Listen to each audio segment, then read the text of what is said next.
સ્વાગત છે આપનું એક વખત ફરીથી અને માર્કેટ થોડુંક રિવાઇવ કરવાનું ટ્રાય કરી રહ્યા છે તો આપણે એની પર નજર રાખતા રહીશું બટ આપણી સાથે સ્ટાર સિમેન્ટના મેનેજમેન્ટમાં જોડાई चुका है कंपनी सीईओ संजय गुप्ता जोड़ाई चुका है। संजय जी बहुत बहुत शुक्रिया मेरे साथ आज जुड़ने के लिए। सबसे पहले शुरुआत में डिमांड से करना चाहूंगी क्योंकि मैं आगे भी एक आध और कंपनी से बातचीत कर रही थी, डिमांड काफी बेहतरीन है और आपके लिए स्पेसिफिकली मैं नॉर्थ ईस्ट से शुरुआत करना चाहूंगी क्योंकि नियरली 50% से ज्यादा आपका वहीं से आता है। कैसे डिमांड प्रॉस्पर हो रही है, किस तरीके से यूटिलाइजेशन लेवल्स बढ़ते हुए दिख रहे हैं, कुछ डिटेल्स अगर आप मुझे दे पाएं।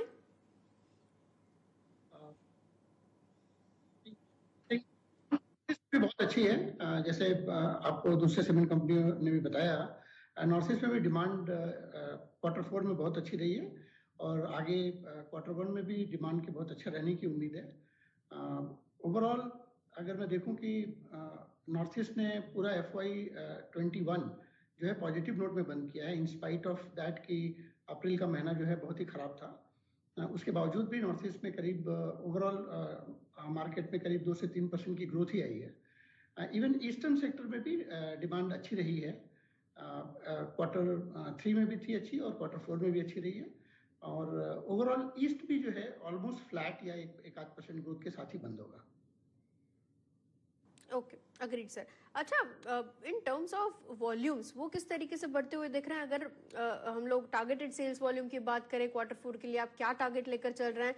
और साथ ही प्राइसिंग सिनेरियो भी मैं इसी के साथ पाइल अप कर देना चाहूंगी क्योंकि जैसे जेके सीमेंट के मैनेजमेंट ने भी बताया प्राइसिंग सिनेरियो काफी थोड़ा इंक्रीज हो रहा है। क्या आपके लिए ग्राउंड लेवल पर सिमिलर सिचुएशन है? क्या आपने प्राइस हाइक्स कुछ लिए हैं या फिर स्ट्रेटेजाइज कर रहे हैं? कुछ डिटेल्स अगर आप मुझे बता पाएं तो पिछले साल के मुकाबले भी और ग्लोबल मार्केट्स के मुकाबले भी। जी, एटलीस्ट अभी डिमांड अच्छी है, सो डेफिनेटली हमारी उम्मीद ये है कि FY22 जो है 21 के एवज में बहुत ही अच्छा रहेगा और FY22 में हम लोग ये उम्मीद करते हैं कि इवन ऑल इंडिया लेवल पे सीमेंट की डिमांड जो कि इस बार ऑलमोस्ट फ्लैट है, हमारी उम्मीद ये है कि वापस 5 से 6% के बीच में ओवरऑल ग्रोथ आ जाएगी। North East will again come back to the normal growth trajectory of around 8 to 10%। ये हमारी उम्मीद है। इवन ईस्टर्न सेक्टर पे भी हमारी उम्मीद ये है कि 7 से 8% की ओवरऑल डिमांड ट्रेजेक्टरी अपने को देखने को मिलेगी FY22 में। जहाँ तक प्राइसेस का सवाल है, prices has been holding on. Quarter 3 से के बाद से ही प्राइसेस फर्म थे।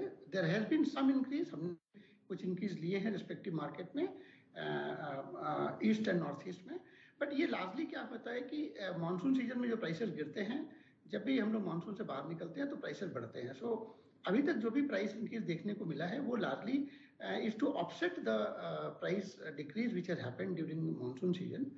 बट ओवरऑल गोइंग फॉरवर्ड अभी इस क्वार्टर 1 में लगता है कि प्राइसेस और थोड़े फर्म होंगे। इसके 2-3 कारण हैं। एक तो डिमांड की ट्रेजेक्टरी अच्छी है, वो कारण ही है। साथ में ऑलरेडी एक इनपुट कॉस्ट प्रेशर भी सीमेंट कंपनीज पे है।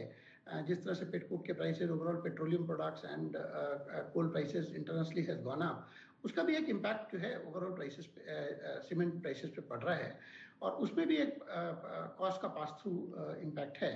मुझे लगता है कि क्वार्टर 4 में भी प्राइसेस थोड़े अपवर्ड बायस के साथ ही रहेंगे। ओके, अच्छा, मार्जिन्स के फ्रंट पे फिर इसका कैसा इम्पैक्ट होगा? जो भी रॉ मटेरियल प्राइसेस बढ़ रही है उसके लिहाज से क्वार्टर 4 के लिए मैं किस तरीके से ट्रेजेक्टरी देखूं?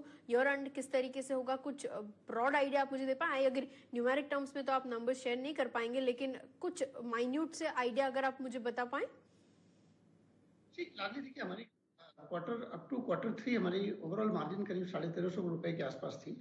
हमारी उम्मीद है कि क्वार्टर 4 में हमारी मार्जिन इससे कुछ बेटर ही रहेंगी और फुल ईयर बेसिस पे डेफिनेटली मार्जिन जो हमने अभी तक लास्ट ईयर हमने रिपोर्ट करी थी उसके आसपास ही नंबर आएंगे।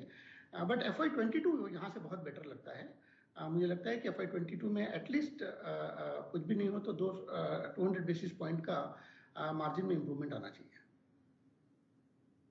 Great, actually agreed sir, 200 basis points वो काफी एनकरेजिंग नंबर्स है। अच्छा, in terms of expansion plans कुछ डिटेल्स अगर आप मुझे शेयर कर पाएं, क्योंकि मुझे याद है पिछली बार हम लोग बातचीत कर रहे थे, आपने नए कमीशनिंग के बारे में बताया था, वो किस तरीके से टाइमलाइंस के हिसाब से चल रहा है? कुछ डिटेल्स अगर आप मुझे दे पाएं। सिलीगुड़ी की बात कर रही हूँ मैं, प्लांट के। चालू हो गया है और सिलीगुड़ी का प्लांट हमने 16 जनवरी को चालू कर दिया है और वो प्लांट अभी स्टेबलाइजेशन फेज में है। अभी उसकी यूटिलाइजेशन करीब 35 से 40% के आसपास आ रही है, बट मेरी उम्मीद है कि FY22 में हम उसका यूटिलाइजेशन 70 to 80%, 65 to 70% कर पाएंगे। और ओवरऑल अदर देन सिलीगुड़ी जो कैपेक्स का प्लान है हमारा, वो हम लोग एक 3 मिलियन टन का क्लिंकराइजेशन प्लांट मेघालय में डालने जा रहे हैं। एक हमारी WHRP प्लांट है, उसको वो भी कमीशन हो जाएगा करीब आज से 12 से 15 महीने के बीच में। और हम एक गुवाहाटी में ग्राइंडिंग प्लांट की प्लानिंग कर रहे हैं। इन प्लांटों के ऊपर में हमारे टोटल कैपेक्स आउटले करीब 1300 से 1400 करोड़ रुपए का है। और ये सारा का सारा कैपेक्स जो है ये over a period of I will say 30 to 36 months हम लोग करेंगे। और ये सारा का सारा फंडिंग जो है इंटरनल एक्रूवल से ही हो जाएगी, because company is already sitting on net cash position. Okay, agreed sir. एक और चीज मैं समझना चाह रही थी, क्योंकि हम लोग डिमांड को लेकर बात हम की वॉल्यूम्स को लेकर बातचीत की, इन टर्म्स ऑफ एबिटा पर टन कितना क्लॉक इन होगा, और सिर्फ स्टार सीमेंट्स की नहीं, मैं एक इंडस्ट्री पैरामीटर भी समझना चाह रही थी। यहाँ पे एक शार्प इंप्रूवल होगा, काफी ज्यादा रिपोर्ट्स ये सजेस्ट कर रहे हैं, तो किस तरीके से वो शेप अप होता हुआ आप देख रहे हैं? दोनों चीजें आप अगर मुझे बता पाएं। लेवल पे भी मेरी उम्मीद तो ये है कि बेटा मार्जिन्स डेफिनेटली इंप्रूव होंगी। Q4 में तो डेफिनेटली इंप्रूव होंगी, इवन Q1 भी अच्छा ही लग रहा है। सो मेरी ओवरऑल समझ यही कहती है कि एटलीस्ट हम 150 से 200 बेसिस पॉइंट का improvement in beta margin across board देखने को मिलेगा Q4 में। और गोइंग फॉरवर्ड FY22 पे as the demand picks up, overall demand जैसे भी बढ़ती है, बारिंग डेफिनेटली कोरोना को लेकर के जो एक चिंताएं हैं वो ऑलरेडी हैं लोगों के मन में। अगर हम लोग सारे लोग कोरोना को ठीक से कंट्रोल कर पाए एंड ओवरऑल डिमांड ट्रेजेक्टरी में इसका कोई इम्पैक्ट नहीं आया, सो मेरा मानना है कि going forward EBITDA margins of overall cement industry will improve. Okay, agreed. Margins पे तो हम एट लास्ट डिस्कशन कर चुके हैं। टॉप लाइन बॉटम लाइन कैसे हो सकता है? Q4 का ईयरली एंड किस तरीके से होता हुआ देख पाएंगे?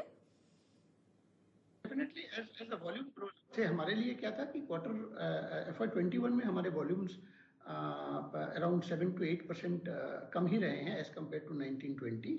बट गोइंग फॉरवर्ड FY22 में हमारी उम्मीद है कि हम टॉप लाइन लेवल पे एटलीस्ट 35 to 40% वॉल्यूम ग्रोथ कर पाएंगे, बिकॉज हमारा सिलीगुड़ी का प्लांट फुल्ली ऑपरेशनल हो जाएगा। So that will add to lot of volume for us, and there will be a better utilisation of Meghalaya plant and Guwahati plant.